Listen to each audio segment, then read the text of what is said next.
네, 안녕하세요. 안녕하십니까. 안녕하세요. 사건을의 예. 네, 사건의 라이브 시간입니다. 월요일 날 4시마다 여러분들을 만나고 있죠. 나 머리 왜 이러냐. 저 화면 보고 깜짝 놀랐어요. 지금 머리가 이상해서. 괜찮습니다. 괜찮습니다. 날씨가 이제 진짜 좀 추워요. 네. 어저께하고 엄청 차이가 많이 납니다. 아침에 일어났는데 이 바람이 그쵸. 예, 장난 아니게 불고 지금 진짜 감기 조심하셔야 될 것 같아요. 그리고 지금 감기도 감기지만 독감이 좀 돌고 있어서요. 예. 특히 애들 사이에서 A형 독감 네. 지금 좀 많이 돌고 있더라고요. 그래서 특히나 이럴 때일수록 손 씻고 마스크 쓰고 약간 이런 것들도 만약에 건강 관리하시는 분들이라면 좀 필요하실 때가 아닌가 생각이 좀 듭니다. 그리고 독감 예방도 꼭 좀 하셔야 되지 않을까. 저도 아직까지 독감 예방 접종은 안 했거든요.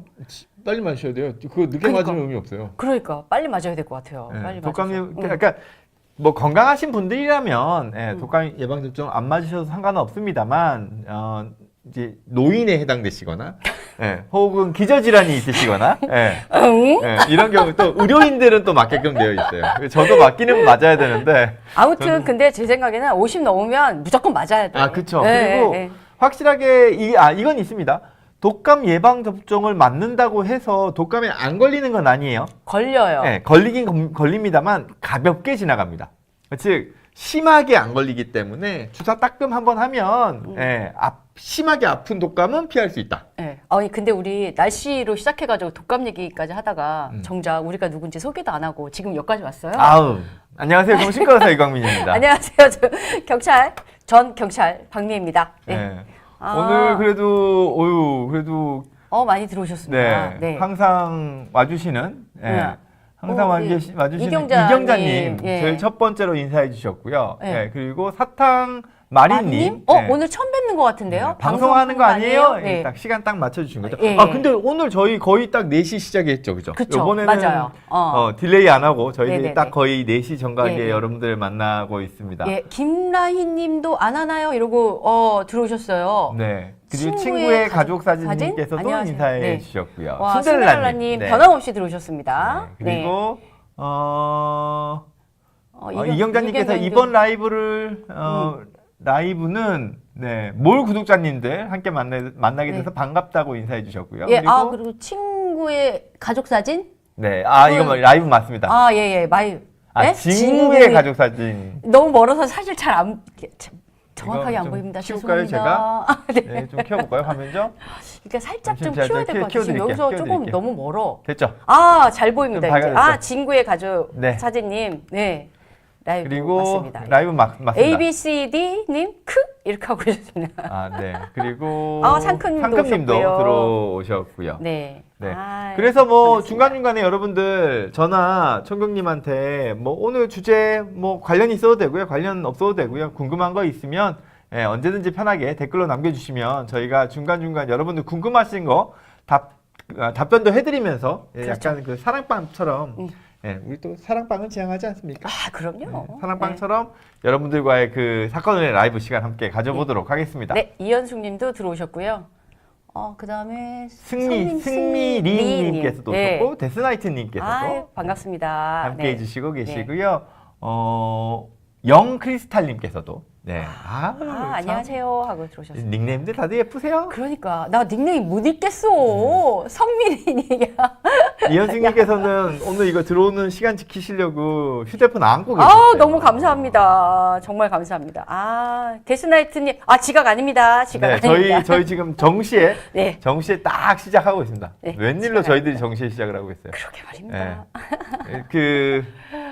저희 지금 라이브에 저희 얼굴 좀 잘려도 되죠? 괜찮아요. 우리 얼굴 잘 안 보여야 돼. 댓글을 잘 보여야 위해서 돼. 저희가 여기 시스템이 어떻게 돼 있냐면요. 탁자가 이렇게 있고 마이크가 있고 저희 앞에 그 커다란 스크린이 있어요. 이제 거기서 여러분들 적어주시는 댓글을 실시간으로 확인하면서 방송을 하고 있거든요. 근데 댓글 크기를 좀 키우다 보니까 저희가 송출되는 화면을 보면서 이제 방송을 할 수 있는데 그 송출되는 화면에 머리가 잘려 있는 거죠. 굉장히 좀 이상하다. 머리가 잘리니까 얼굴은 안 보이고 손만 계속 움직이고 있어. 몸하고 손만 이렇게 움직이고 있거든요. 그래도 여러분들의 지금 댓글을 실시간으로 바로바로 큰 화면으로 볼 수 있다는 게 장점인 것 같습니다. 네. 치와님 안녕하세요. 이렇게 예, 들어오셨습니다. 인생은 여행님도 들어오셨어요. 안녕하세요. 댓글은 처음 올려요. 이렇게 올리는데 댓글 많이 올려주십시오. 너무 반갑습니다. 네. 그러니까요. 댓글 많이 남겨주시고 또 하면 저희들이 또 나중에 광고 드리겠지만 그렇죠. 또 요 좋은 선물을 또 보내드릴 예정이니까요. 좀 예쁘게 봐주시고 이현숙님께서 야 광쌤 이쁘게 이발하셨는데요. 머리 잘랐습니다. 머리 잘랐습니다. 너무 산발이어서 머리 잘랐고요. 참. 지금 시간이 딱 그 하루 중에 네. 텐션이 좀 처지는 시간대예요. 맞아요. 우리도 좀 지금 계속 텐션 좀 처지는 것 같아 막 이랬잖아요. 그래서 지금 저희가 텐션을 올려서 지금 어떻게 보면 하루에 지금 그 일의 후반기잖아요. 그리고 저녁 때면 쉴 수 있으니까 그 전까지 텐션 바짝 올려가지고 좀 여러분들 기분도 좀 업해드리는 시간 좀 가져보도록 하겠습니다. 잠깐만요. 상큼님이 뒷방 박PD님, 데스님이 추천 좋아요 소개 많이 해주셨어요. 이렇게 훌륭하십니다. 정말 사건을의 감사합니다. 뒷방이 있죠? 그거 말씀하시는 것 같아요. 거기서 네네네, 이제 거기. 사건을의 추천 좋아요 많이 네. 또 해주시면 감사하겠습니다.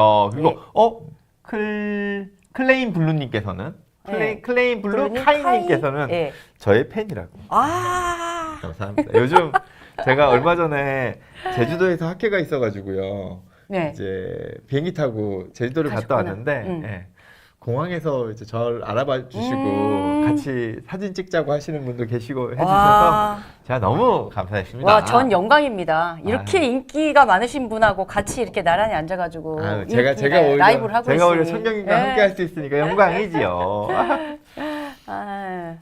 그리고 한 해가 너무 빨리 가가지고 너무 아쉽지 않으세요?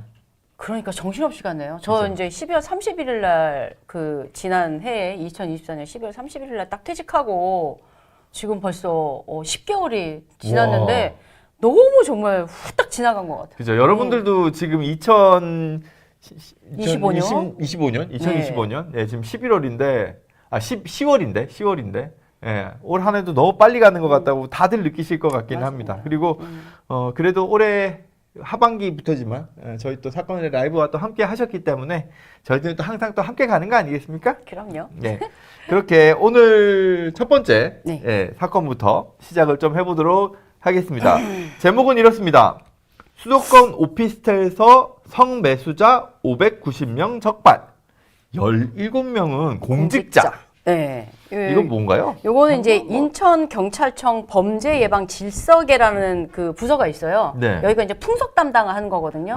근데 성매매 단속을 하는 그런 부서인데 여기서 성매매 업주 30대 남성 A씨를 구속하고 업소 실장 3명하고 성매매 여성 67명을 불구속 입건했고 그다음에 성매수남 한 가게를 턴 건데 이만큼이나 걸린 이제 거예요? 이게 가게가 이제 오피스텔을 여러 개를 구해놓고 하는 거고 실은 이게 한 번이 아니라 2022년 10월부터 올해 2025년 2월까지의 약 한 3년 이들의 실적인 거죠. 3년 좀 안 되게. 네, 그래서 성매수한 B씨 등 이 집에서 60대 남성 590명도 불구속 입건했다. 이렇게 이제 언론에 나왔습니다. 그 중에 17명이 이제 공직자라고 해서 공무원하고 공공기관 직원을 포함시켰고요. 저 근데 이 뉴스 보면서 좀 재미났던 게 경찰이나 법조계는 없더라. 없었다. 근데 그거 일부러 그렇게 굳이 이거를 알려줄 필요가 있을까? 굳이 이거를 왜냐하면 이게 성매매라고 하는 게 굉장히 예민하거든요. 이게 공직자들한테는. 왜냐하면 경찰이나 뭐 없었다라고 표현해. 특히 경찰을 꼭 집어서 얘기한 거 뭐냐면 성매매를 단속하는 사람들이 경찰관인데 단속하는 경찰관이 성매매를 한다라고 하면은 국민의 신뢰가 완전히 떨어지잖아요. 뭐 얼마 전에 한 건 있지 않았나요? 있긴 있었죠. 이거 뭐 그런데 이제 이들이 그거를 여번은 없었습니다. 여번은 저희는 없었습니다. 그러니까 590명 중에는 없었습니다. 당당하게 발표할 수 있는 발표할 수 있는 거죠. 맞아요. 야. 아무튼 근데 이게 진짜 문제는 이거예요. 이게 굉장히 많이 바뀐 게 뭐냐면 이쪽도 전문가시잖아요. 그렇죠. 이게 수사기관 회피하려고 사무실을 수시로 옮기고 그다음에 대포폰하고 폐쇄회로 등을 활용을 했고 성매수자의 나이, 직업, 인상착의 등 정보를 체계적으로 관리했고 성매매 대금은 현금으로 받았어요. 그러니까 이 사람들이 이렇게 많이 네. 적발할 수 있었던 거는요. 제가 이거 보고 되게 웃겼어요. 이 직업 인상착의의 정보를 체계적으로 관리를 한 거예요. 그러니까 이 소위 말해서 소비자. 장부를 만든 거지. 네, 그치? 소비자 여기 업소라 그랬나요? 업소를 이용하는 사람들에 대한 데이터베이스를 이 업주가 꼼꼼하게 꼼꼼하게 적어놨고 해놓은 거예요. 그렇죠. 그게 이 590명을 적발하는데 네. 아주 유용하게 활용됐다는 그렇지. 거죠. 근데 이렇게 체계적으로 해놓은 이유가 왜냐면 이 사람들이 다 예약제로 하잖아요. 네. 그러면서 아마 뭔가를 줬어요. 이게 이벤트식으로. 자, 이런 거죠. 예를 들면, 자, 3번 오면 한 번 뭐 얼마 뭐 DC를 해주거나 아니면 무슨 뭔가를 더 얹어주거나 뭐 아무튼 이런 식으로 했을 거예요. 그러니까 영업을 했을 거야. 그러니까는 이렇게 꼼꼼하게 고객 관리를 한 거죠. 그러니까요. 그럼 그게 이제 어떻게 보면은 이 매수자들은 자기 딴에는 이제 현금으로 계산하고 하니까 그럼 남지 않을 거다. 안 들킬 거야라고 생각했는데 이제 뭐 세상에 비밀이 어디 있습니까? 네, 이 업주가 그냥 너무나 꼼꼼한 사람인 거예요. 너무나 꼼꼼하게 영업을 잘했지. 그러니까 이게 그동안 그 범죄 수익금이 40억이었는데 적은 돈이 아니네요. 그러죠. 그 중에 이제 그 12억을 기소전 추징 보전으로 동결했다라고 이렇게 나와 있는데 아마도 통장에 아마 이런 돈 정도가 있었을 거예요. 이게 지금 다른 성매매 업소에 비해서는 이 오피스텔형이 좀 이렇게 적발하고 수사하기가 훨씬 더 힘들다 그러셨죠? 힘들죠. 네. 네. 간판도 없고 뭐 간판도 없고 제가 이 사람 그냥 그 대포폰으로 해가지고 바로 오피스텔로 오라는 게 아니라 자 어디서 내리세요? 그다음에 다시 또 연락해. 그다음에 여기까지 이쪽에 우회전 해가지고 이쪽으로 오세요. 처음부터 최종 장소를 알려주는 게 아니고요. 알려주지 않는다니까요.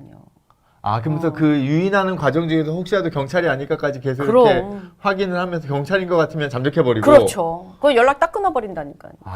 그래서 이 성매수남들을 관리하는 이유가 일단 한번 보면 이 사람이 어쨌든 하고 갔으니까 경찰은 아니잖아요. 단속하는 사람 아니니까 계속 관리하고 문자 보내고 했을 거예요. 그러니까 대포폰으로. 단골 단골을 관리를 만드는 하는 거군요. 거지. 그렇죠.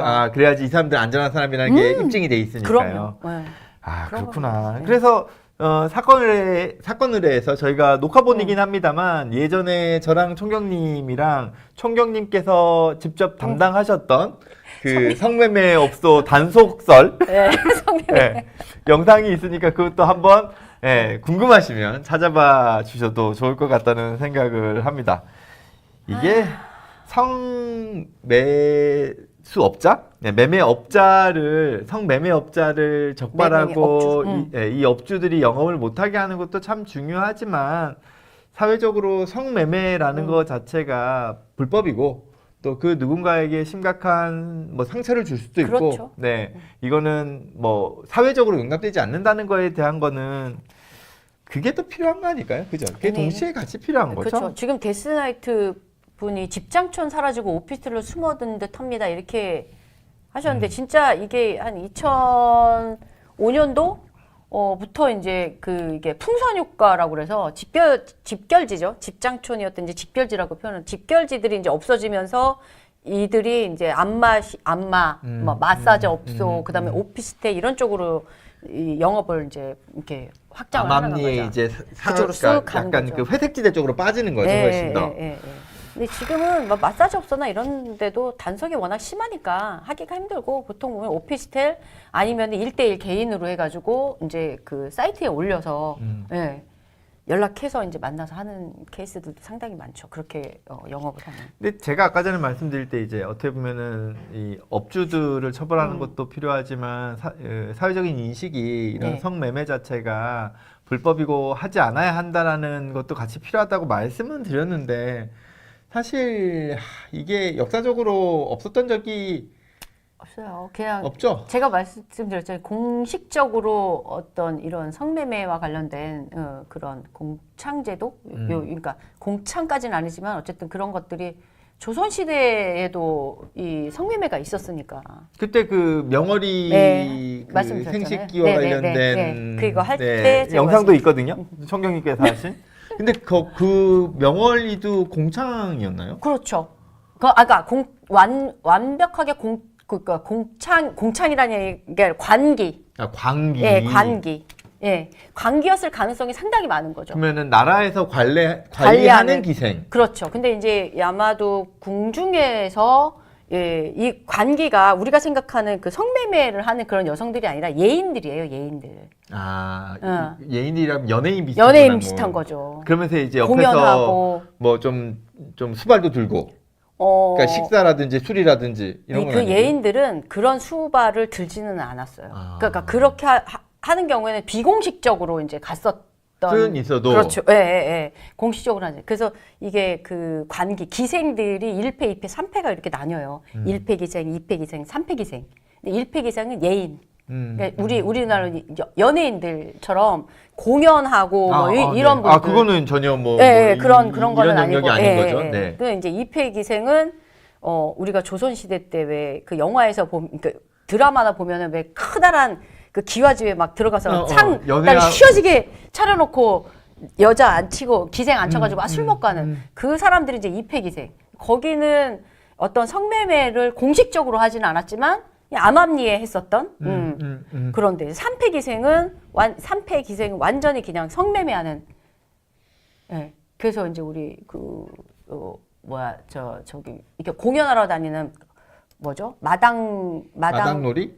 예전에는 그걸 뭐라고 그랬더라. 갑자기 이름이 기억이 안 나는데. 서커스는 아닌데? 사당패. 아, 사당패. 사당패 애들이 전국을 돌면서 이렇게 그 공연을 했잖아요. 네. 그 동네에 가가지고 거기서 이제 그 성매매가 이루어졌어요. 아, 사당패에서요? 사당패에서. 네.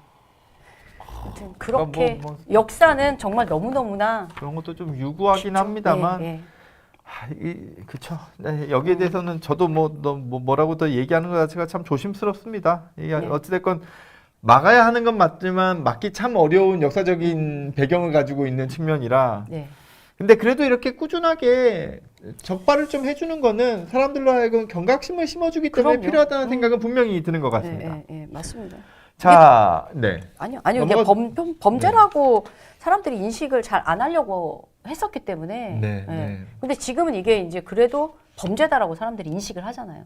그렇죠. 네. 범죄다라고 사람들이 인식을 하는데 점점 약간 이게 또 막상 서비스업 비슷하게 좀 사업화되는 측면들이 좀 보여가지고 저는 또 예전하고 좀 달라졌다? 아니, 예전에는 훨씬 더 사업성이었죠.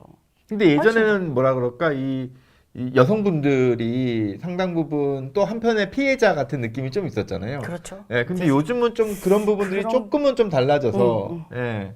서비스업 비슷하게 바뀌는 것 같다는 좀 씁쓸함을 좀 가지게 되는 측면도 있습니다. 근데 이거 좀 조심스럽네요. 얘기하다 보니까. 근데 이제 두 번째 사건이 이제 우리의 공분을 사로잡는 그래도 그나마 좀 다행이었던 네. 제목이 이렇습니다. 이별 통보 연인 거가대교에서 흉기로 찔러 살해 시도 20대 구속 송치. 그러니까 이게 또 스토킹 범죄가 일어났습니다. 네, 이게 경남 거제 경찰서에서 그 거가대교 위에서 있었던 이거 엄청 일이에요. 큰 거 아니에요? 이거? 네, 이게 지난 15일 오전 5시 30분 정도에 그 거제시 장목면 부산 방향 거가대교 위에서 연인인 20대 B 씨의 얼굴과 목 등을 흉기로 찌른 뒤에 대교 난간 바다에 빠뜨리려고 한 혐의를 받고 있는데. 그러니까 지금 일단 흉기로 얼굴이랑 목은 찌른 거고. 네, 그렇죠. 네, 그리고 그 상태에서 바다로 미르려고 그랬던 거지. 그러니까 다리 위에서 바다로 떨어뜨리려고 그렇죠. 한 거를 그거는 이제 실패를 한 거고요. 그렇죠. 떨어뜨린 거. 네. 살인 미수죠, 이게. 그리고 이 둘 사이가 지금 3년 정도 교제를 교제한 한 사이. 연인 사이였던 걸로 지금 언급이 되고 있고, 네. 그 지금 사건 시간이 새벽 6시 무렵, 아주 아침 시간대기 때문에 1박 2일로 여행을 왔다가 지금 이제 헤어지자 하니까 이제 거기서 이제 싸움이 난 거죠. 귀가하는 과정에서. 네. 거가대교 갓길에 차 세우고 이제 싸운 거죠, 둘이. 아니, 참 여러 가지가 좀 답답하긴 합니다만 일단 어쨌든 뭐 피해자분은 일부 출혈이 있지만 크게 다치지는 않은 걸로 되어 있고 그렇게 막 흉기로 본인을 해치려고 하니까 그걸 이제 어떻게 뿌리치고 도망을 치는데 성공을 해서 다행히 더 비극적인 사건으로 넘어가지 않을 수 있었던. 네, 그래서 이제 이 A 씨는 어쨌든 간에 출동한 경찰관한테 붙잡혀서 현행범 체포가 돼서 살인 미수가 되는 거죠? 그렇죠. 살인 미수죠. 아니 그냥 찌르는 것도 그렇지만 찔러서 가려고 하는데 이 바다로 밀어 버리려고 하는 거는 너 죽으라는 거하고 똑같아요. 이 대부분 CCTV가 있나요? 있죠. 그러면은 가거대교는 CCTV가 있어. 그러면은 바다에서 떨어뜨리려고 했던 것도 다 증거가 나오죠. 남아 있겠네요. 네. 배경을 어떻게 보시나요, 혹시 이거? 이거요. 이게 전 참 어느 면은 좀 이해가 안 되는 게 연인 간의 그 교제 폭력 같은 경우에 정말 이들이 맨날 헤어지자고 그러니까 헤어지고 싸우고 헤어지자 해놓고 그 다음에 또 바로 또 연락하고 또 화해했다 그러고 그게 계속 지금 반복이 되는 케이스들이 솔직히 되게 많거든요. 그렇죠. 그러니까 이제 아마 경찰 입장에서는 저도 이제 그 일을 했었지만 이게 이거 무슨 짓을 하고 있는 거지 우리가? 이런 생각도 경찰의 입장에서는 들기도 해요. 일정 부분. 근데 저는 이거 집착? 여자도 집착, 남자도 집착.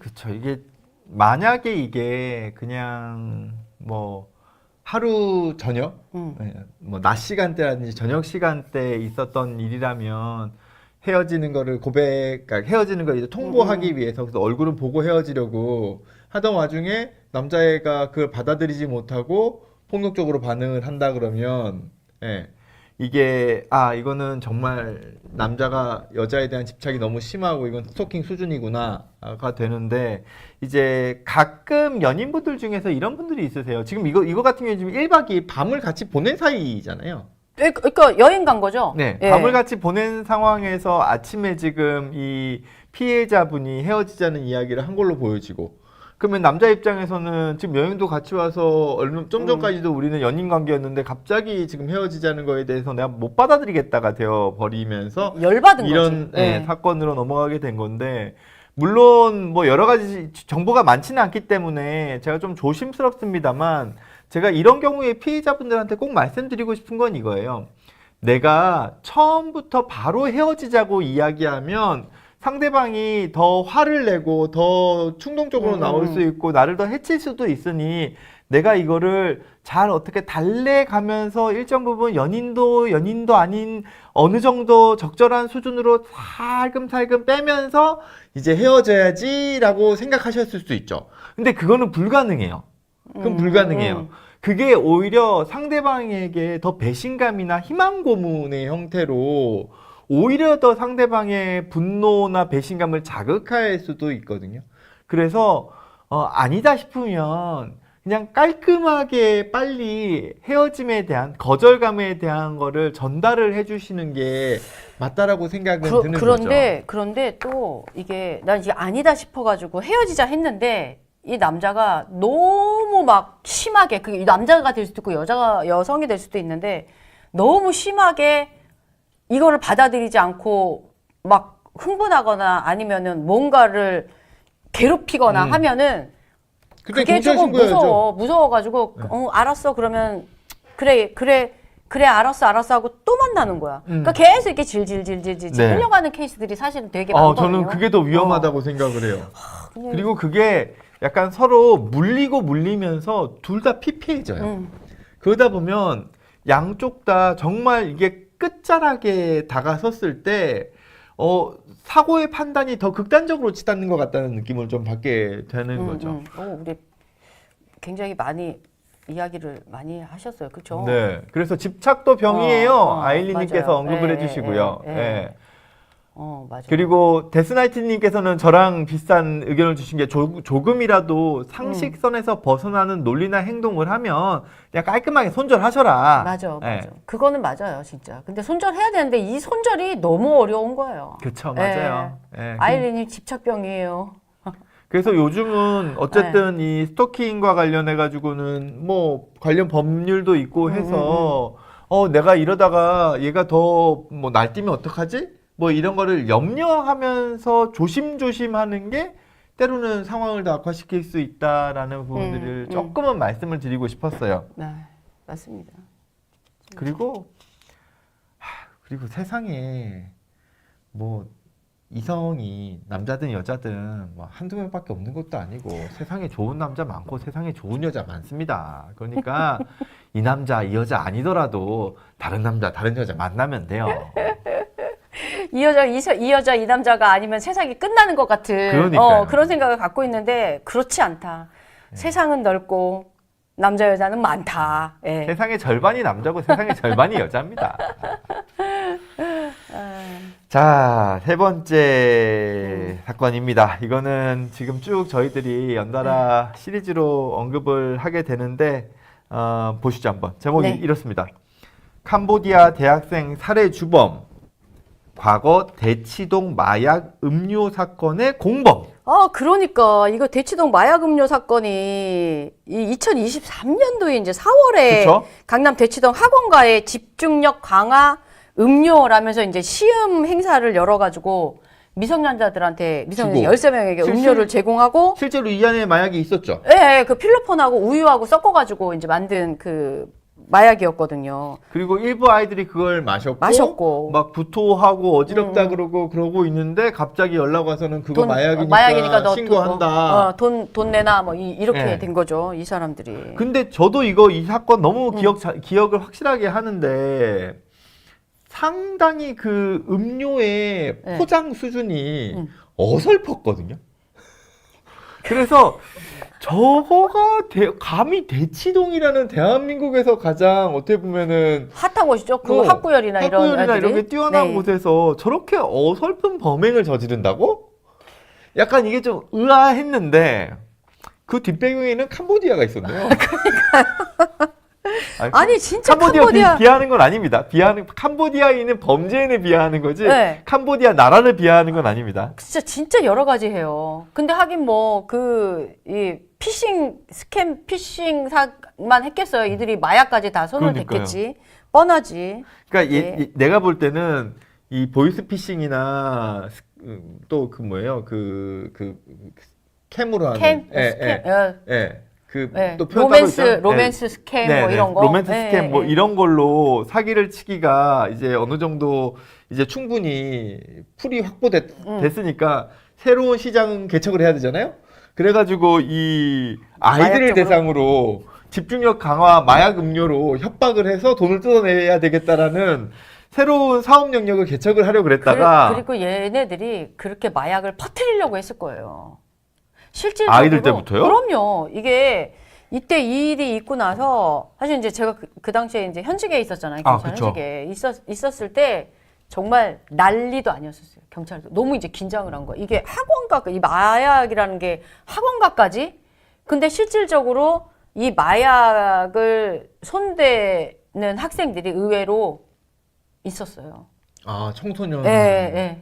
이때는 피해자가 그 초등학생들이 좀 많았죠. 네, 그렇죠. 그죠? 네. 그런데 네. 실제로 지금 우리나라에서도 더 이상 마약 청정 국가가 아닌 것이 청정국가 아닌 것 같아요. 지금 중고등학생 청소년 사이에서도 암암리의 마약과 관련된 범죄가 있다는 거를 말씀하시는 거잖아요. 네, 그렇죠. 인원수는 많지는 않지만 20 몇 명인가 그렇게 적발됐었던 것 같고 어쨌든 이게 학원가까지 학생들한테까지 이게 마약이 이게 전파된다는 거 아이들한테 이렇게 접할 수 있게 만든다는 것 자체가 굉장히 무서운 일이죠.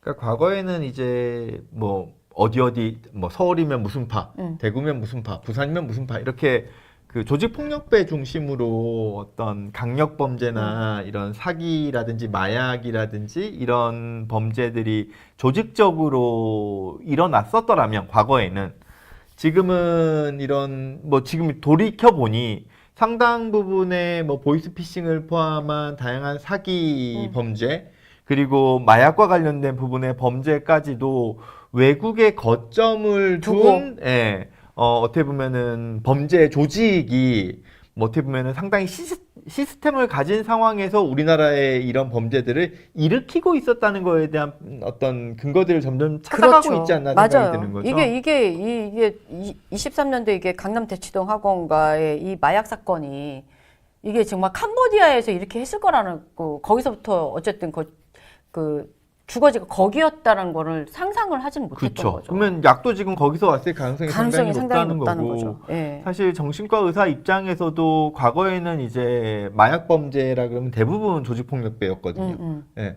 근데 지금은 일반인 혹은 뭐 유흥업소에서 종사하시는 분들 혹은 때로는 그 증권가 이런 데서도 예, 마약이라는 거 자체가 암암리에 퍼져 있다는 거를 진료 상황에서 좀 많이 접하게 되거든요. 그렇죠. 요즘 뭐 가정주부도 그렇고 지금 다 그렇게 뭐 어디 누구든 그러니까 어떤 한 특정의 그 세대가 아니라 전반적으로 지금 다 이게 마약이 이 전파가 되고 하도 사람들이 하고 있잖아요. 그러니까 그러다 보니까 이게 과거에는 마약이라 그러면 정말 조직폭력배, 무서워. 이건 절대, 나 이거 잘못 들어갔다가는 진짜 무슨 손가락 잘리고 이러는 거 아니야? 이런 약간 그 문턱이 있었다면, 이제는 그게 아니라 약간 사이버 범죄 비슷하게 약간 접근을 맞아요. 하다 보니까 뭐 텔레그램이라든지 뭐 X라든지 트위터라든지 뭐 이런 식으로 퍼져 있다 보니까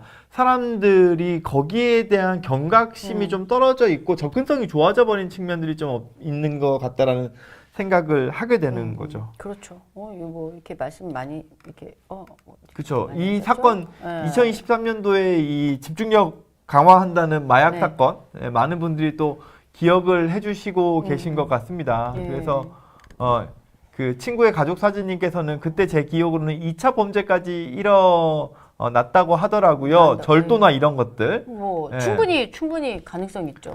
그리고 아이들 입장에서 마약에 뭐 취한 상태였기 때문에 이런 것들이 참 어른들 입장에서 더 놀라게 되는 거죠. 아일리님께서는 처음엔 가볍게 생각하고 시작하지만 이게 점점 심해지면서 심각한 문제가 됩니다. 이런 언급을 해주셨고. 정말 심각하죠. 이건 끊을 수가 없어요. 네, 마약에 한번 네, 데스나이트님께서는 정확하게 뭐 술도 남용이 문제인데 마약은 한 번만 해도 진짜 심각한 거라고 생각합니다. 네, 정말 맞는 이야기입니다. 네. 맞습니다. 그래서 이게 점점 우리나라가 총기가 없다는 건 그나마 다행인데 이게 마약과 관련된 거는 점점 청정국가가 아닌 뭐 상황으로 이미 돼버렸죠. 맞아요. 이미 돼버렸다고 봐야죠. 그러다 보니까 좀 씁쓸하고 이게 이 캄보디아 관련된 거는 제가 볼 때는 계속 확장될 것 같아요. 무슨 뭐 양파 같아. 까도 그죠? 새로 계속 뭔가가 나오잖아요. 연관지어가지고. 근데 이게 다행히 이 당시에 23년도 4월에 이게 마약 요거를 이제 했었던 그 네. 주범이 28년 받았대요. 잡혔어요? 네, 잡혔어요. 리모 씨라는 사람은 이제 이 리모 씨하고 그다음에 제조업자가 길모 씨라는 사람인데 이거 네. 중국 사람 같아요. 이 사람들은 잡혀가지고 그 당시에 그 28년. 당시 2023년도에 잡혔군요. 잡혔어요. 그런데 이제 이 살해된 학생을 죽인 네. 요 그 범인. 사람이 요 공범인데 얘는 지금 안 잡혔죠. 지금. 도망가 있었던 도망가 거군요. 있었죠. 예. 와, 세게 받았네요. 그러니까 마약과 관련된 거는 처벌 쓸 수밖에 수위가 높을 수밖에 없겠다는 생각이 들고 또 그렇게 해야만 된다라고 생각을 또 합니다. 제가 볼 때는 28년까지 나왔으면 얘는 상선을 안 불었어. 그렇죠. 네. 그러니까 원래 이게 우리나라에 그러니까 제가 아는 정보가 맞는지 모르겠습니다만 외국 같은 경우에 이제 저희들이 법정 드라마나 영화를 보면 그 FBI나 검찰이랑 그 범인이 형량 거래를 하잖아요. 내가 이거 좀 더 불고 뭐 우리 공범들 나 될 테니까 그 대신에 내 형량 좀 줄여줘인데 우리나라는 기본적으로 그게 안 되고 마약만 그게 되는 게 맞나요? 마약만. 맞아요. 그래서 마약 사범 단속하는 게 검찰청에 그 단속 특반이 있잖아요. 특별. 그래서 거기서 이제 그런 것들이 많이 이루어지고 경찰에서 수사해가지고 올라간 것도 그런 식으로. 그래서 제가 이제 좀 뭐 물론 뭐 총경님께서 훨씬 더 많은 것들을 알고 계시겠지만 저도 이제 진료를 하다 보면은 이제 마약과 관련된 문제를 가지신 분들이 뭐 암암리의 진료를 보러 오시거든요. 근데 이런 거 있습니다, 여러분. 주변에 마약을 하는 사람이 있으면 나는 마약을 안 하니까 괜찮겠지라고 친분 관계를 유지하는 것도 조심하셔야 됩니다. 왜냐하면 그냥 다 불어요. 아는 사람 없는 사람 있는 대로 다 부릅니다. 왜냐면 그래야지 형량이 떨어지기 때문에. 그러니까 제 아시는 분들 중에서도 뭐 실제로 마약을 했는데 안 했다고 얘기하셨을지 모르겠으나 저한테 이제 마약을 한 적이 없는데 예, 그 마약을 하는 친구랑 과거부터 친분 관계가 있어가지고 그냥 몇 번 술도 마시고 이랬던 거죠. 근데 어느 순간 소장이 날라와가지고 너 나와봐 이런 예, 거네. 나와봐 너 같이 마약했다며. 예. 근데 이제 그러면은 내가 마약을 하지 않았다는 걸 입증을 해야 되는 상황으로 바뀌어버리잖아요. 입증하려면 어쨌든 간에 머리카락을 뽑아야죠. 그쵸. 소변 받고. 아, 근데 그거 아세요? 이 머리카락이요. 100개를 뽑아야 돼요. 네? 많이 뽑네요? 엄청 많이 뽑아요. 이거를 여기 있지. 이 뭐지? 이게 모낭? 아니 네, 모낭. 그것까지 쫙쫙 다 뽑아. 그냥 뭐 단순히 여기서 이렇게 자르거나 뭐 이게 아니고 하나하나 핀셋으로 뽑아요. 근데 이게 뽑으면. 머리가 짧은 사람들은 사실 이게 다 뭐 예를 들어서 2년 전에 마약을 한 걸 불었다. 2년 전에 마약한 거는 거의 그걸 2년 전에 딱 하고 끊었다라고 한다면 그렇죠. 안 나올 가능성이 상당히 많겠죠. 네. 네. 근데 마약을 2년 전에 하고 안 했다? 그럴 가능성은 그닥 많지는 않다. 그렇죠. 네. 어쨌든 남는다니까요. 그게 소변에서 남든 혈액에서 남든 특히 이제 모발에서 얘가 네. 계속 자라잖아요. 이게 쭉쭉쭉쭉 나오는 거예요. 그래서 제가 지금 이 말씀을 드리는 이유는 우리 사회에서 마약이라는 문제가 더 이상 가벼운 문제가 아니기 때문에 마약을 하는 사람들을 제가 볼 때는 사회적으로 일정 부분 매장할 필요는 있다고 생각하거든요. 우리 자체적으로.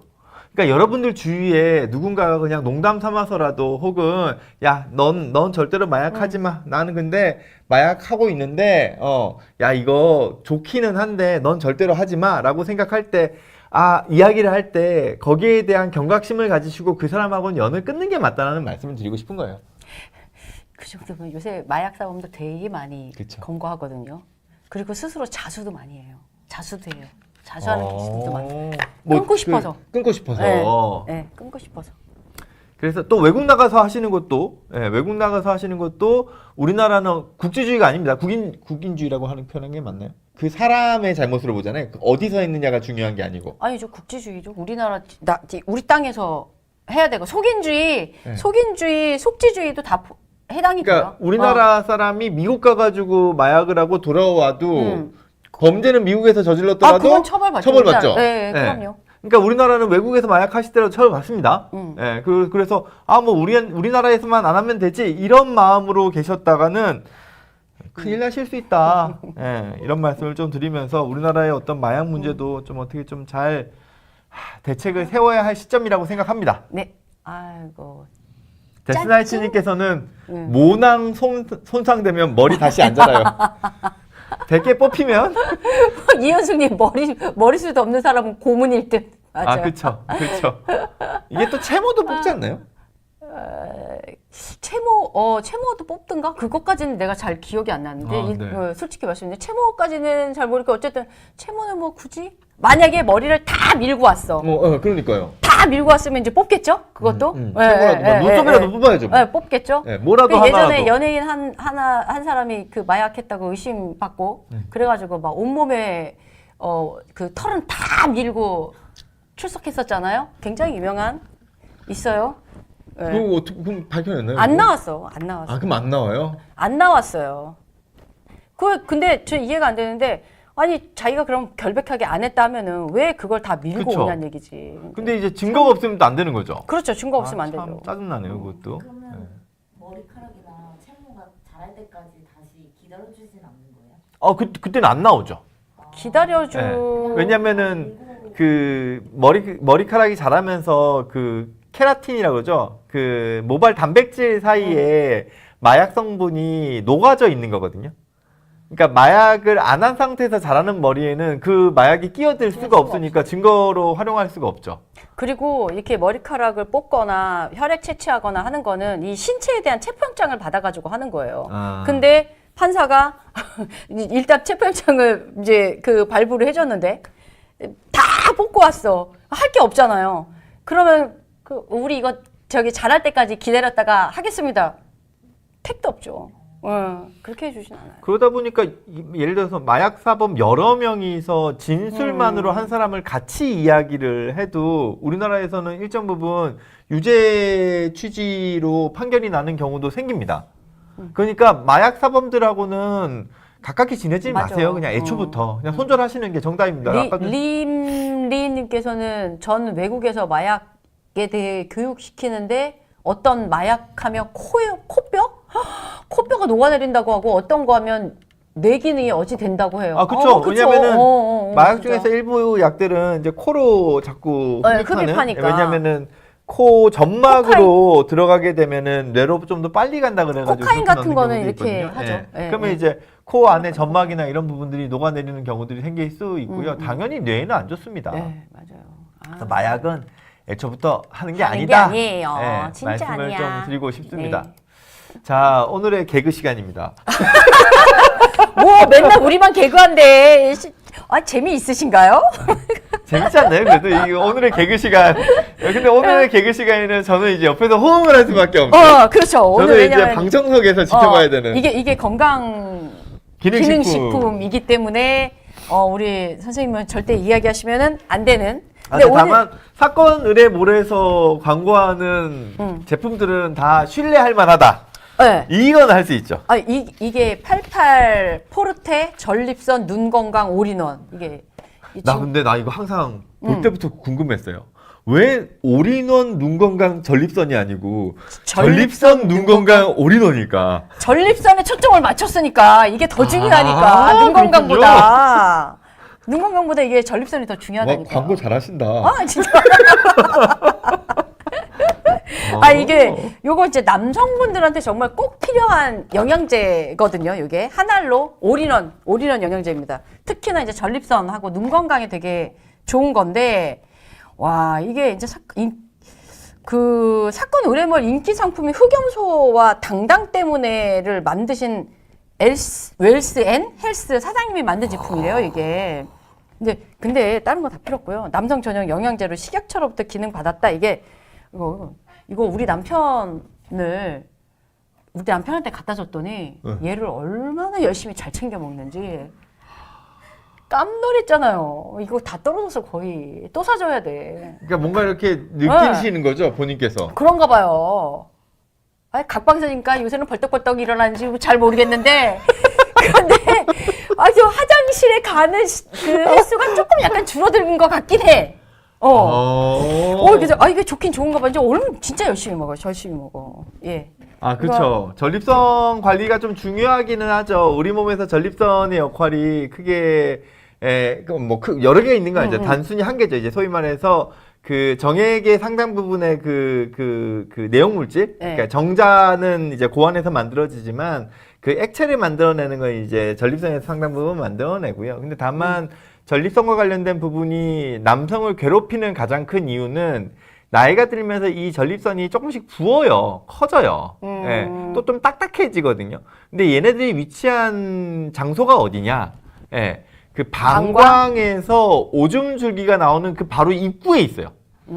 그렇다 보니까 애초부터 그 방광에서 오줌이 나오는 거를 얘네들이 천병처럼 지키고 있는 거죠. 근데 얘네들이 두꺼워지고 딱딱해지면 이 입구 자체가 좁아져 버리니까 어떻게 되냐? 소변은 나와요. 소변은 나오는데 그런 것도 있고요. 그런 것도 있고 가장 큰 게 뭐냐 하면 잔뇨가 생겨요. 지금 무슨 얘기냐 하면 문이 일찍 닫혀버리는 거예요. 방광 안에 오줌이 잔뜩 차 있어서 압력이 있을 때는 이 전립선을 이렇게 비집고 오줌이 새어나올 수 있지만 얘네들이 금방 다시 이렇게 쪼그라들면서 이 압력이 낮아 있는 오줌은 그냥 방광 안에 남아있게 되죠. 그러면 방광 안에 오줌이 남아있으면은 금방 다시 소변이 차요. 가고 싶지. 그리고 또 가고 싶잖아요. 그렇죠. 그러니까 이제 남성분들이 나이가 들어서 전립선이 안 좋으신 분들은 화장실에 자꾸 반복해서 가시면 자다가도 가시고. 근데 사실은 전립선이 남자한테만 있는 거예요? 네, 남자한테만 있습니다. 그 여성들도 화장실 자주 가거든요. 저도 되게 자주 가는 편이거든요. 그거는 좀 뭐가 있냐면 조금 달라요. 그래요? 우리 여성분들도 많으니까 소개를 여성분들께서 해주세요. 이제 화장실을 자주 가시는 데 있어서의 이유는 남자는 사실 오줌이 질질질질 셀 일이 없어. 상상을 하게 돼. 그게 드물어요. 그게 좀 드물어. 왜냐면은 전립선이라는 천병이 얘네들이 두껍게 지켜주고 있잖아요. 예. 근데 여성은 전립선이 없잖아요. 그러니까 즉 여성이 소변을 참는 건 그 배 밑에 있는 그 어떻게 보면은 뭐랄까 그 바닥, 예, 그쪽 복근의 힘으로 어떻게 보면 오줌줄을 잡고 있는 거예요. 근데 우리의 근육이란 나이가 들면서 약해지잖아요. 네. 그러니까 이 방광에 소변이 차서 압력이 세졌을 때 소변이 안 나오게 막아주려면은 이 밑에 있는 근육이 얘네들을 꽉 잡아줘야 되는데 이 잡아주는 힘이 약해진 거지. 그러니까 이제 방광이 조금만 커져도 이 압력을 그래서 잡아주지 요실금 못하는 거야. 맞아요. 지금 데스나이트님 여성은 요실금 아님? 이렇게 그렇죠. 그게 이제 요실금으로 넘어가기 쉬운 상황이 발생하는 게 네. 여성은 전립선이 없기 때문에 그런 거죠. 그게 요실금이라는 거죠? 네. 아, 근데 오줌을 자꾸 싸는 게 괴로울까요? 오줌을 못 넣는 게 괴로울까요? 못 넣는 게 괴롭지. 오줌을 싸는 건 부끄러울 따름이에요. 네. 그리고 안 되면은 기저귀라도 차고 있으면 되잖아요. 오줌을 못 넣는 거는 정말 얘가 때로는 방광이 터질 정도로 돼서 오시면 진짜 전립선이 너무 커지셔가지고 완전히 그냥 그 요도관을 막아버린 거예요. 그런 경우에는 그 배에다 그냥 바늘을 꼽아요. 아, 배에다가? 빨리 빼줘야 되니까. 네, 긴 바늘로 방광에다 꼽기까지 해요. 혹은 이제 그 고무 튜브로 하죠. 바늘로 해가지고 집어넣는데 이것도 전립선이 되게 딱딱하게 굳어 있으신 경우에는 이게 또 잘 안 들어가거든요. 여성들도 배에다가 찍어요? 그거는 근데 여성분들은 아까 말씀드렸죠. 그 정도까지 소변이 막힐 일은 별로 없다. 아 죄송합니다. 제가 침이 쳤네요. 아 제가 흥분하면 안 돼요. 그런 의미에서 제가 다른 말은 못하지만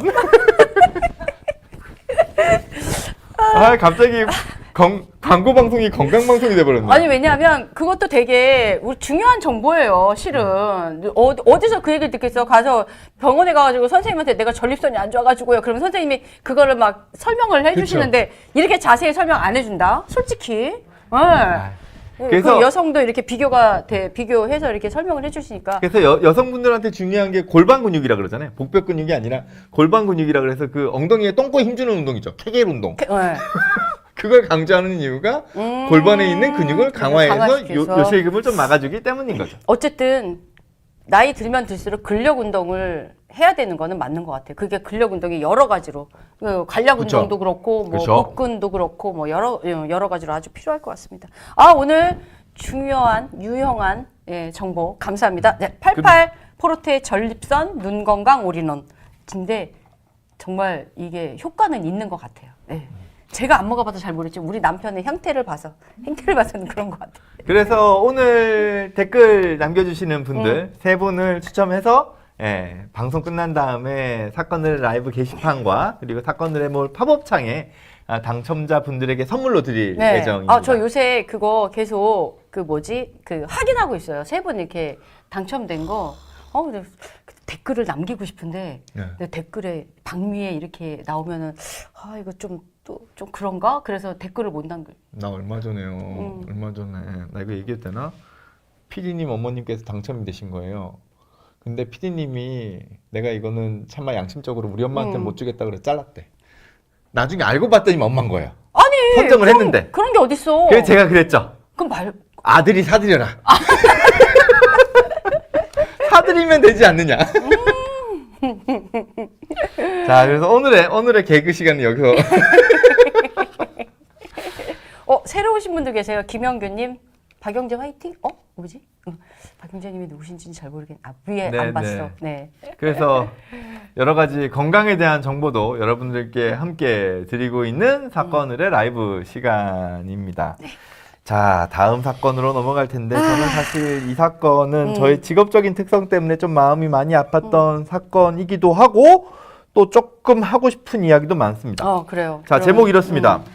조현병 아버지 때려 사망케 한 아들, 판사도 공감한 기구한 삶. 이게 어떤 사건인가요? 이게 이제 지난달 17일 피고인석에 이제 고개를 푹 숙인 채 울먹이는 A 씨를 향해서 서울 고법 춘천 재판부 형사 일부 이은혜 부장판사가 이제 조심스럽게 충고를 했다. 이런 기사가 나왔는데 사실 이 사건은 2022년 1월부터 양양에서 조현병을 앓던 아버지 B 씨는 이제 아버지가 71살이에요. 70대죠. 예, 예, 단둘이 이제 거주하면서 일용직과 택배 기사 일을 했다는 거예요, 아들이. 그러면서 이제 이 고된 일을 하고 있는데 아버지가 조현병을 앓고 있었던 거죠. 예. 그래가지고 이분이 뭐 대소변 본 뒤에 변기물을 제대로 내리지 않거나 아니면은 대변이 남아있는 변기물로 용변 뒤처리를 하고 어쨌든 제대로 생활을 못한 거죠. 근데 이제 이런 아버지를 아들이 혼자 이제 돌봤고, 근데 이제 2024년 5월부터 그해 12월까지 B 씨가 말을 듣지 않을 때마다, 그러니까 아버지가 말을 듣지 않을 때마다 반말 등 폭언을 하고 회초리나 주먹 등으로 해서 B 씨를 지속적으로 때려왔다는 거예요. 그러니까 지금 이거 가정폭력 꽤 오래된 거예요. 오래된 이거? 거죠. 근데 이제 올해 1월에도 아버지가 이제 대변을 본 뒤에 변기 물을 내리지 않는 모습을 보고는 아버지를 나무라면서 온몸을 나무 막대기로 때리거나 찌르고 발로 걷어차는 등 무차별한 폭행을 가해서 척추뼈와 갈비뼈가 골절이 됐습니다. 그래서 병원으로 옮겼지만 사망을 하게 됐고, 그래서 이제 이 아들이 1심에서 징역 25년을 검찰이 이제 구형을 했는데 1심에서 6년 나왔죠. 6년 나왔어요. 그랬더니 검찰이 이제 다시 이제 항소를 한 거죠. 네. 예. 했는데 2심에서도 지금 6년이 나왔어요? 예, 범행의 폐륜성과 결과의 중대성을 보면은 죄책이 무겁고 비난 가능성이 상당히 크다. 그렇지만 그 A 씨 아들이 낸 반성문이나 그의 누나가 쓴 탄원서로 미루어 보아서 그 아들이, 그러니까 A 씨가 가혹한 가정 환경에서 불우한 어린 시절을 겪은 사정과 그 다음에 A 씨가 아버지를 사망에 이르게 했다는 죄책감에 깊이 괴로워하는 점을 유리한 사정으로 참작해서 6년 선고를 했습니다. 원심 판단을 유지를 한 거죠. 이거 판결 어떻게 보세요? 청경님. 이게 되게 정말 이게 양가 감정이라는 건데, 이게 그 아들이 31살이란 말이에요. 올해 31살. 네. 근데 이제 이 아버지를 22년도부터 돌봤어요. 혼자서. 그러면은 22년도면은 3년 전이에요. 그럼 20대 후반, 그쵸? 27, 28. 그때부터 이 조현병이 있는 아버지를 혼자서 돌보고 있었다면 굉장히 힘들었을 것이고, 그리고 이 아버지가 조현병이 어느 날 갑자기 발현된 게 아니라 난 굉장히 그쵸. 오래됐을 것이고. 대부분 20, 30대 때 발현하니까요. 그렇죠. 그런데 엄마가 없어. 누나는 있는데 지금 엄마 얘기가 하나도 없잖아요. 엄마는 분명히 돌아가셨거나 집을 나갔거나. 네. 그러면 어렸을 때부터 이 아들은 아버지의 그 폭력에 노출돼서 살았을 가능성이 상당히 많고, 여기에 그런 얘기가 있어요. 어디더라? 윤리적 용인이 이제 어려울 정도로 재질이 좋지 않다면서도 아버지, 조현병을 앓는 아버지를 장기간 홀로 모시던 중에 극심한 스트레스 등으로 해서 범행에 이른 것으로 보이고, 딱히 도움을 청하거나 기댈 곳이 없었던 피고인에게 모든 책임을 묻기에는 다소 과학한 측면이 있다. 결국은 이런 조현병 아버지를 가족이 그냥 혼자 책임을 진 거예요.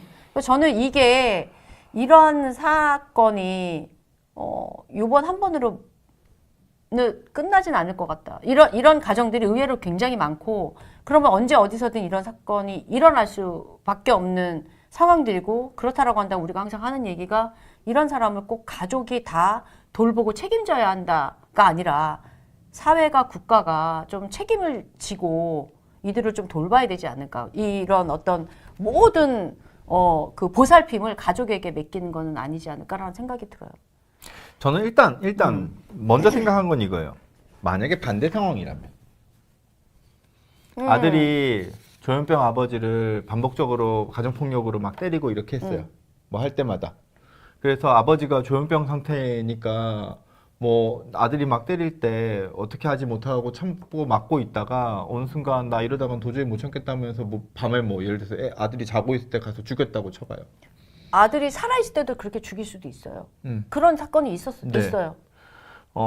근데 그렇다 그러면 아마 이 조현병 아버지는 형을 상당히 오래 살지 않을까요?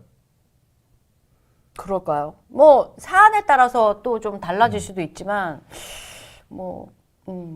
근데 6년이 작다라고 생각하시는 저는요. 거잖아요. 그리고 또 하나는 뭐냐면은 조현병의 증상은 환청이자 망상이고 그 환청과 망상의 그 내용은 상당히 구체화되고 일관되어 있어요. 근데 지금 이 기사에서 아버지의 조현병 증상이라고 언급되는 건 대변을 본 다음에 변기물을 내리지 않고 혹은 그 물로 이제 뭐 용변 관리를 하고 한다는 게 이게 과연 조현병 증상이라고 볼 수 있는가?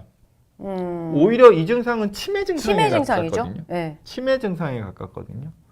그리고 또 한 가지 이야기하고 싶은 건 지금 조현병을 앓고 있는 아버지를 장기간 홀로 모시고 있다라고 하는데 우리나라에서 조현병은 그래도 중증 정신질환에 해당이 되고요. 그리고 이 중증 정신질환이 치료로 인해 가지고 사회적인 그 기능이 상당 부분 떨어져 있을 때, 즉 이 정도는 뭐 화장실에 대소변에 물도 못 갈 정도로 심각하게지면 정신장애 등급이 나와요. 그럼 거의 1급 나옵니다. 그러면은 정신병원에 입원했을 때 오히려 진료 비용 거의 안 나오고요. 예. 그리고 일정 부분은 이제 뭐 국가에서 보조금까지 나오는 경우들마저 있어요.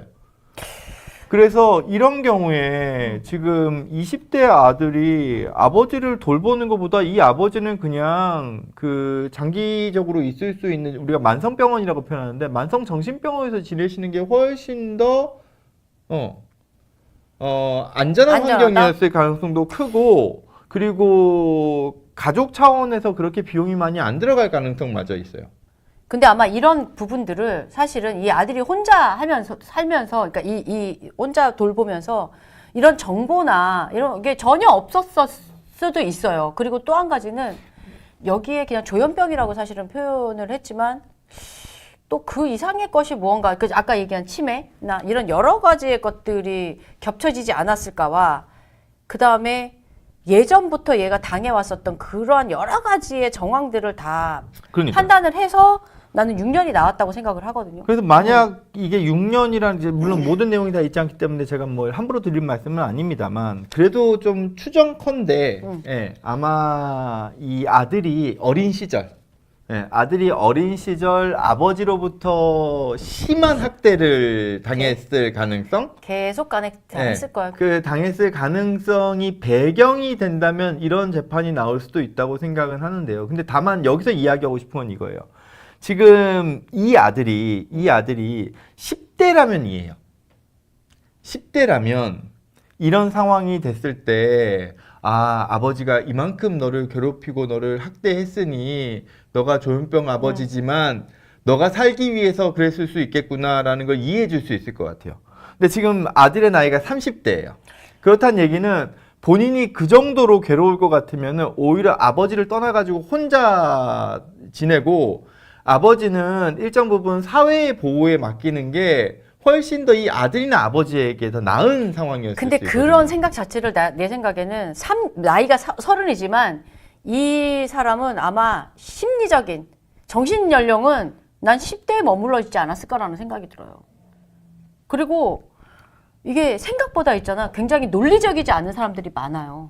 정보가 없고 제가 아까도 얘기했잖아요. 이 사람 그런 정보를 줄 사람이 아무도 없었을 것이다. 그리고 또 한 가지는 얘가 그렇게 그러니까 제도권 안에 들어갔다라고 한다면 기초수급 대상자라든지 뭐 이런 식으로 제도권 안으로 들어갔었던 사람이라면 분명히 그 제도권 안에서 이들을 케어하는 누군 사회복지사든 뭔가 있었을 거예요. 근데 제도권 안에 들어가지 않았다라고 하는 거는 최소한 아버지 명의로 집 한 채라도 있지 않았었을까? 실제로 보면 그런 케이스들이 돈은 없는데 쓸데없이 몇 천짜리 집이 있어. 이게 시골 같으면은 1억도 안 되는 집이 4명으로 되어 있는 거예요. 그 옛날부터 살던 집. 그러면은 그 사람은요 제도권 안으로 들어갈 수가 없어요.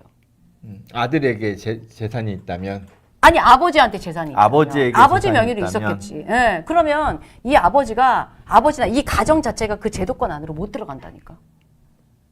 들어가지 못한다니까요. 그래서 그런 것들이 되게 안타까운 거예요. 실질적으로 정말 잘 사는 집이거나 내지는 제대로 교육을 받았었던 집이라면 아마도 지금 선생님 말씀하신 대로 이런 뭐 네. 병원을 알아보고 뭐 하고 이제 했겠지만 아마 그런 상황들이 아니었지 않았나. 드리고 싶은 말씀이 이렇습니다. 네. 생활보호 대상자는 아마 힘들 거예요. 재산이 있다 그러면. 음. 하지만 장애 등급은 상관이 없어요. 장애 등급은 상관이 없고 정신장애 등급 같은 경우에는 증상 자체가 심하면 아무리 뭐 대기업 뭐 총수의 아들이라 하더라도 장애 등급은 받을 수 있어요. 장애 등급 잘 안 받잖아요. 장애 등급 받으려면 그냥 받는 거 아니야. 아니 정신장애 등급은 진료 기록만 있으면 받을 수 있어요. 그러니까 근데 정신장애 등급을 진료 기록만 있으면 받는데 그 진료 기록을 떼가지고 안 간다고요. 동사무소로.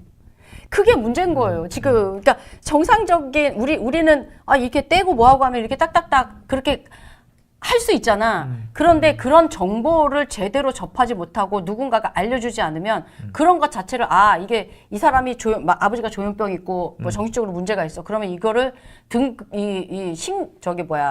이렇게 어쨌든 이 정신장애 등급을 받기 위해서 뭔가 행정적인 절차를 밟아야 되는데 네. 그 행정적인 절차 자체를 어떻게 밟는지를 모르고 그다음에 생각 자체를 안 하는 거지. 근데 그게 문제인 거지. 그거를 아들이 무지하다는 이유로 그런 절차에 네, 대한 네. 것들을 제대로 알지 못했다는 게 아들이 아버지를 살해할 수 있는 정상 참작의 근거가 될 수 있느냐는 정 반대라고 생각하거든요. 근데 그거는 그래서 이게 그 하나의 문제가 아니라 전반적인 것들을 다 본 거예요. 판사가 전반적인 이 가정의 상황, 그다음에 이 아들이 어떻게 자랐는지, 그다음에 이 아들이 어떻게 자랐는지 누가 알아? 누나가 잘 알고 있고. 그러니까 이런 여러 가지 전반적인 상황을 보고 저는 판사가 이렇게 판단을 했다고 이게 판결을 내렸다고 저는 생각을 하거든요. 그러니까 우리가 알고 있는 그런 상식이나 지식들을 제대로 이들이 어떤 절차를 밟고 가기는 쉽지 않을 것 같다는 생각이 들어요. 예. 데스나이트님께서 저기요 일단 장애 등급 심사하는 사람들이 이 뭐라고요? 위료 지식이 없어요. 국민연금 장애심사 부서 가요. 의외로 지식이 없다는 이야기이신 것 같죠, 그죠? 네. 그래서 이게 참 지금 어떻게 보면 없어. 저랑 지금 총경님하고도 약간 의견이 좀 다른 게 여러분한테 느껴졌을 것 같은데요. 이런 거예요. 저는 그렇습니다. 제가 사실 우려하는 건 이런 거예요. 어찌됐건 정신장애인은 사회적으로 보호를 받아야 될 대상이에요.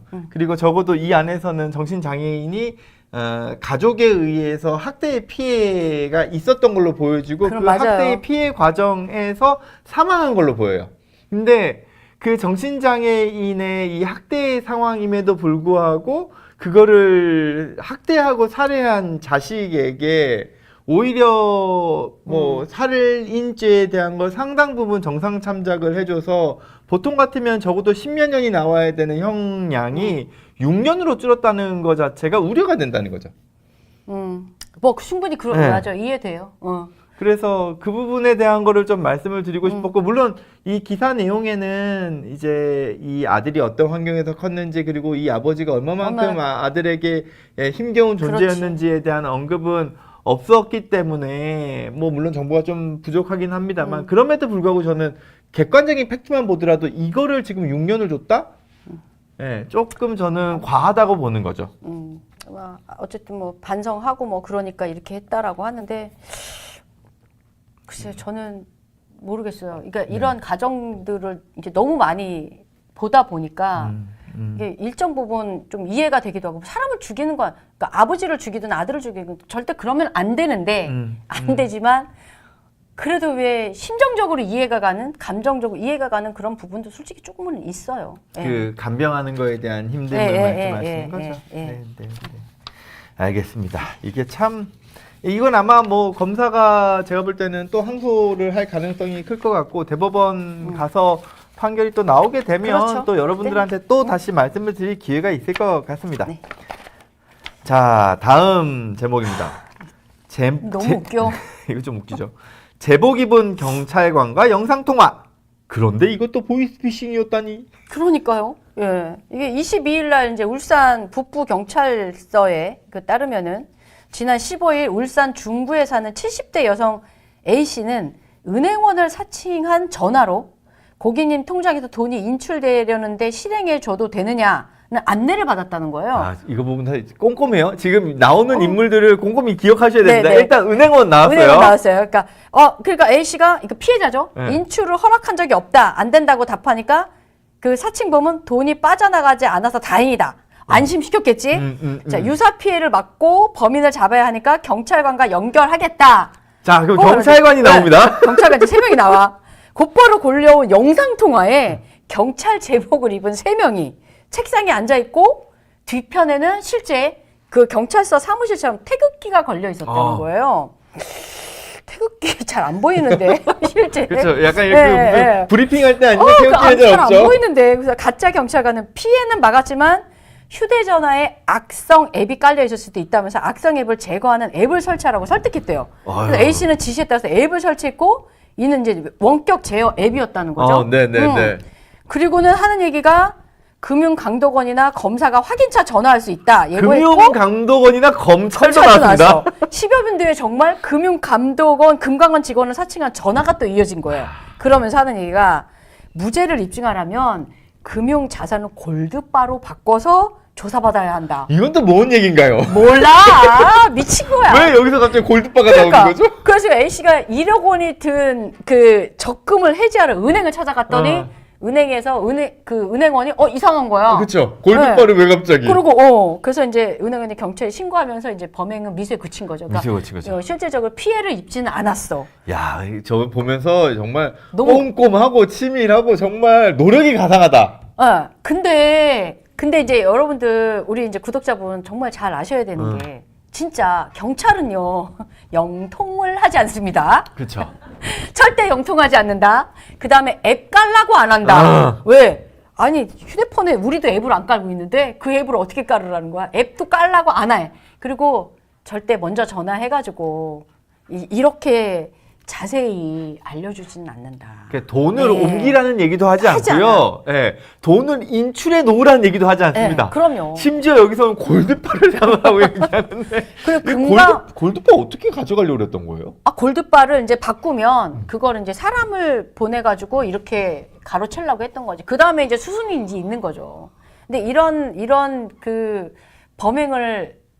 범행이 지금 이제 이게 한 건이 아니라 지금 울산 쪽에만 한 3-4건 그 신고가 됐다는 거죠. 이게 사실 지금 또 신종이라는 거예요. 신종.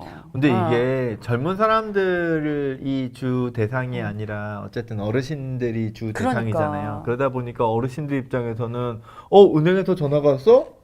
근데 긴가민가 하다가 경찰이네? 그러면 좀 더 신빙성이 있나? 그렇죠. 근데 좀 있으니까 또 금감원에서 연락이 오니까 와 이거 3콤보로 맞네? 그럼 진짜구나 이거. 아니 근데 정말 여러분들이 아셔야 되는 게 경찰이 설령 전화를 한다고 하더라도요. 바로 금감원이나 검사가 전화할 일이 하나도 없어요. 왜? 왜냐하면 그러니까 경찰이 사건을 하면은요. 일단은 뭐 수사를 하는 그 수사 과정이 있고 수사 과정이 그 다음에 사건이 송치가 되는 거지. 만약에 이제 기소다 뭐 송치가 검찰로 된단 말이에요. 이제 기소청은 이제 검찰청이 없어지긴 하지만 송치가 되면은 그 다음에 이제 검사가 뭔가 연락이 오거나 하는 거지. 갑자기 경찰이 연락하고 바로 검사나 금강원에서 연락 오는 일은 일체 없다. 예, 그거는 다 거짓말이다.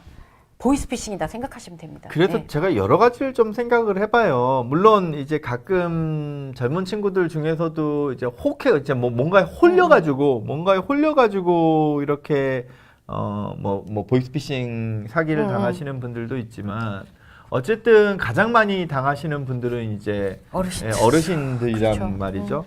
예, 제가 지금 그 주민등록 번호 변경위원회 지금 위원으로 있어서 거기에 이제 보면은 대부분 보이스피싱 당하신 분들이 주민등록번호를 같이 주기 때문에 그렇죠. 네. 변경을 할 수 있게끔 되어 있거든요. 이제 보이스피싱과 관련된 여러 가지 상황들을 보는데 대부분 다 어르신들이에요.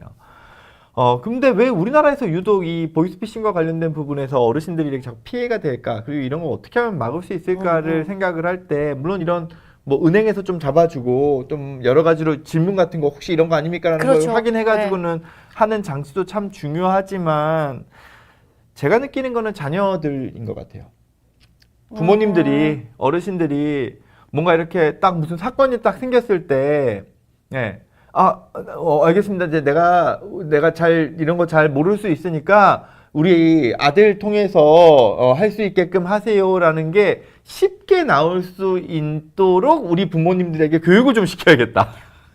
근데 그 부모 입장에서요. 그런 게 전화 오는 거 뭔가 찝찝하고 연결돼 있다라고 생각하잖아. 그거를 내 자식한테 얘기하는 것 자체가 되게 좀 부끄러우시려나요? 아니 이제 어렵죠. 내 새끼가 신경 쓰는 내일 때문에 신경 쓰는 거 다 이게 싫으니까 괜히 또 패기 치는 것 같고.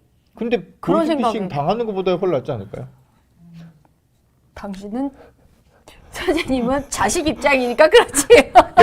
저는 그런 입장- 거예요. 그러니까 부모 제가 이런 입장에서- 생각이 들었어요. 부모님한테 부모님 혹시 뭐 갑자기 연락 와가지고는 아들이 핸드폰을 잊어버려가지고 뭐 한다 그러면 무조건 나 찾고 일단 예. 누가 와가지고는 뭐 어디에 뭐 범죄에 이용됐다 그러면은 혼자 해결하지 마시고 일단 무조건 나한테 연락하세요. 네. 예, 라고 얘기해 놓는 자식된 마음이 이런 보이스피싱, 부모님에 대한 보이스피싱을 막을 수 있는 하나의 또 예방책이 되지 않을까라는 생각도 해본 거죠. 맞아요. 그건 맞아. 맞는데 그거를 부모가 얘기하기 전에 자식이 먼저 얘기해주면 참 좋을 것 같은데. 자, 우리 네. 자식 세대 여러분, 부모님에게 꼭 이런 얘기를 합시다. 혹여나 경찰이나 검찰에서 전화가 오면은 아들과 상의하겠다고 꼭 얘기하시라고 저희가 부모님에게 말씀을 드리자고요. 아니 데스나이트님은 전 중고장터 직거래 아니면 안 합니다. 중고장터도 많은데 그런 게. 예. 그래도 뭐 보이스피싱만큼보단 나을 테니까요. 그렇죠, 맞아요, 네. 맞아요. 그래서 요즘 이쪽 부분은 워낙 문제가 심각하기 때문에 이거는 뭐 여러 가지 예방책들이 다 동원돼야 된다고 생각을 해서 그냥 맞습니다. 저는 자식분들도 부모님에게 이런 상황에 대한 거를 말씀드리고 꼭 연락하셔라라고 이야기하는 것도 방법일 것 같다 생각을 한 거죠. 몰라, 그 클레임블 블루 K 네. 님 이상한 전화면 무조건 저 찾으라 했어요. 저도. 그쵸. 너무 훌륭하시다. 네, 훌륭하신 거예요, 정말. 왜냐면 그 상금리도 상황 되면 그렇고, 예. 아까 청경님 말씀하셨다시피 내가 이런 걸로 아들한테 전화하면 아들이 또 귀찮아하고 나한테 또 타박 주지 않을까? 뭐 있는데 그렇지. 그게 아니라 엄마 아빠 이런 거는 무조건 나한테 일단 얘기하세요 라고 딱 이야기를 하는 게 부모님도 좀 편하게 전화할 수 있는 방법이 아닐까 싶습니다. 근데 다만 염려가 되는 건 이제 자식 목소리 듣고 싶으니까 야 이거 아무래도 보이스피싱 같다. 전화 안 하는데도 야 이러면 이제 뭐예요 늑대가 나타났다 자꾸 하시면 안 됩니다. 양치기 소년 되는 거예요. 자 마지막 사연입니다. 마지막 사건은 그래도 좀 훈훈한 이야기로 마무리를 해보려고 맞아요. 합니다. 저 이거 너무 이거 좀 네. 수능보다 아빠가 먼저. 네. 아버지에게 간 이식해준 수능 앞둔 고3 아들입니다. 그러니까 아들이 아버지를 앞에서는 정말 죽였지만 여기는 또 아들이 또 아버지를 살린 오늘 그 11월 치러진 2026학년도 대학 수능 능력 시험을 앞둔 고3 수험생이 강경화를 앓는 아버지에게 간을 기증한 사연이 알려지면서 이제 감동을 주고 있는데요. 22일 이화여자대학교 의료원에 따르면 경기도 일산에 거주하는 아버지 A씨 48살이세요.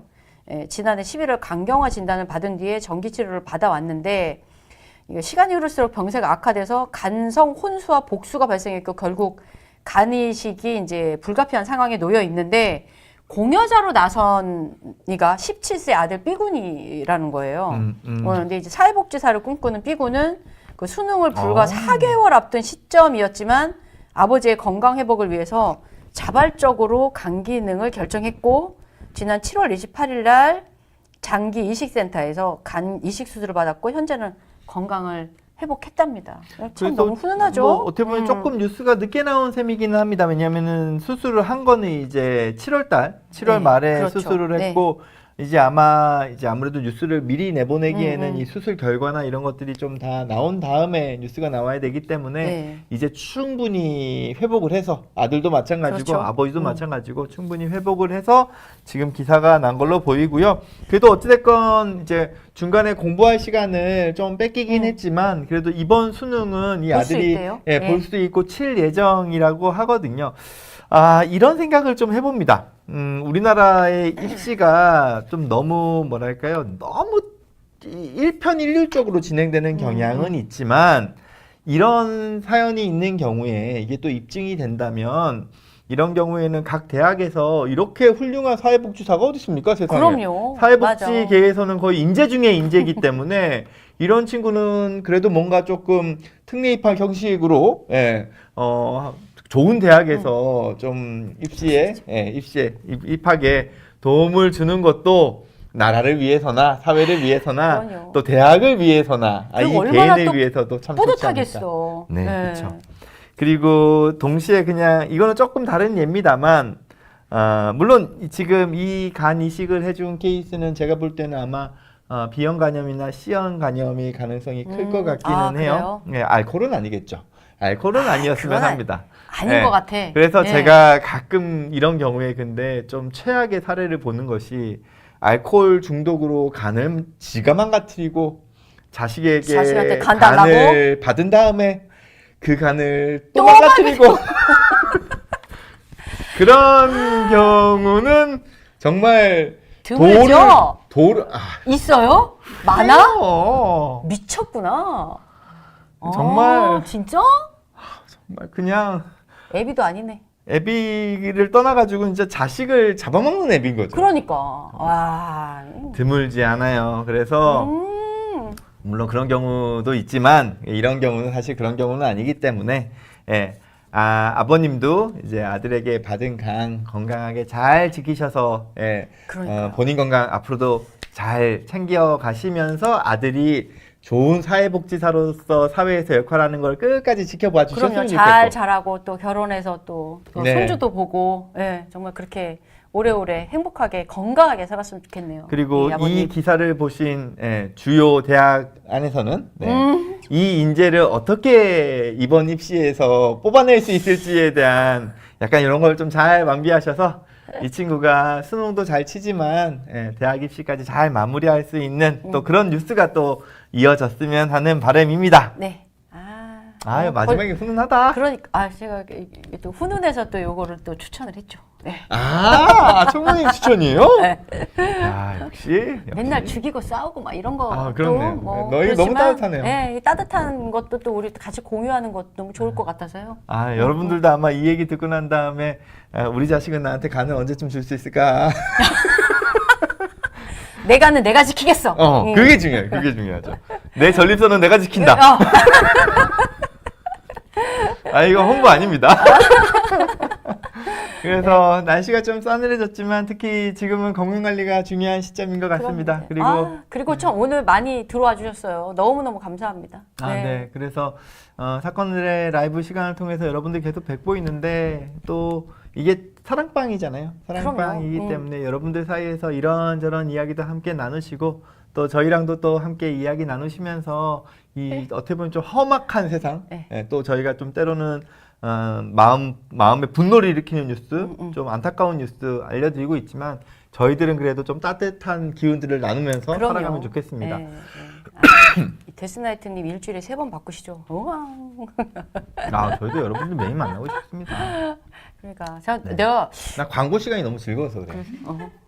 나는 아까 제가 제천에 우리 선배님들 모시고 1박 2일 이제 그 여행 갔다 왔다 그랬잖아요. 차 안에서 오면서 그 말씀을 드렸어요. 제가 사실은 이제 학교 다닐 때 제 꿈이 아나운서였는데 특히나 이제 잘 어울리세요. 그래요? 거기다 근데 이제 뉴스 하는 아나운서 아니고 왜 리포터? 아니 그 방송 이렇게 그 라디오를 진행하는 아나운서 이금희 아나운서 같은 그렇죠. 느낌이요? 네, 그런 우와. 되게 하고 싶었거든요.